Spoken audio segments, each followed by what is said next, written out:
Hi there, guys and girls. I'm your host Grifter, and welcome to Retro Productions.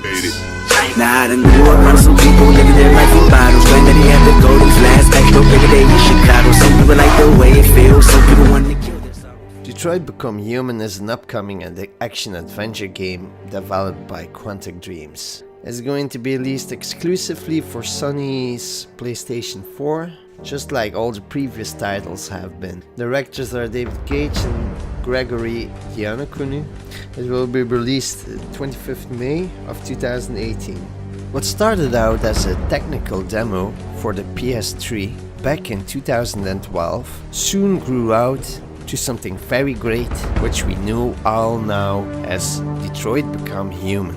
Who doesn't remember that demo back in 2012, which featured Kara? You know that android has been assembled in a factory and that she started to have emotions, which wasn't allowed, so she had to be deactivated. But anyways, back in those days, it was never the intention of Cage to make a real game of this demo. He just wanted to show their new engine on the PS3, which showed all the emotions of the characters. The demo he came up with, the android, was the perfect example to show all those beautiful animations that the characters could portray on their faces. And the rest is history. I'm not going into the fact that there are going around some rumors about the studio, Quantic Dream. Now, they fought back and they filed complaints against the ones who presume that it is not a good working situation within the studios. But anyways, that besides,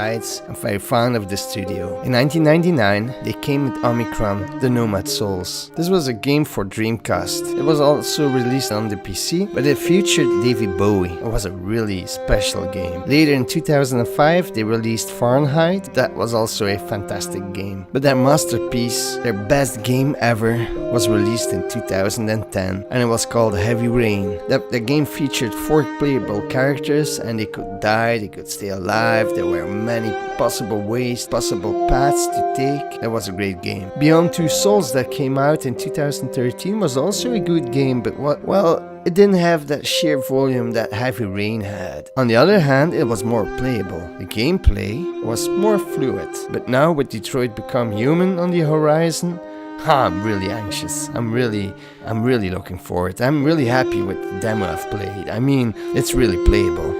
If you want to compare it with something, compare it with the old Resident Evil games, but better, way better. But it adds up to the total experience in my opinion. But this game runs really great.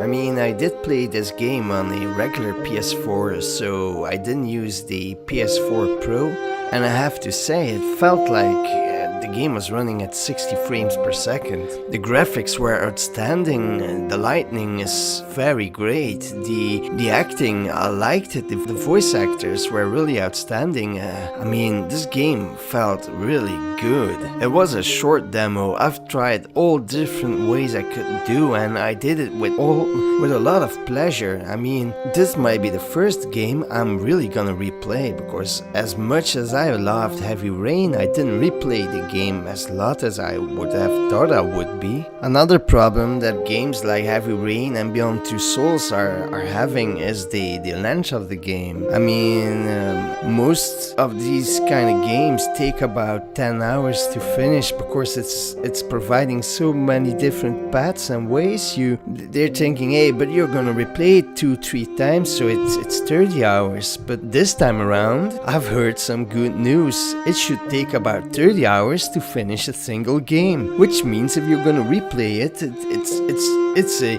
100 hours game. I mean, this is fantastic news. 30 hours is a great length for a story-driven linear game. Anyways, the game is due for release in May next month, 25th, so I'm really looking forward to that date. What about you guys? Are you gonna buy this game? Do you intend to play it? Let me know in the comments section, and please do like the video if you liked it, and do subscribe.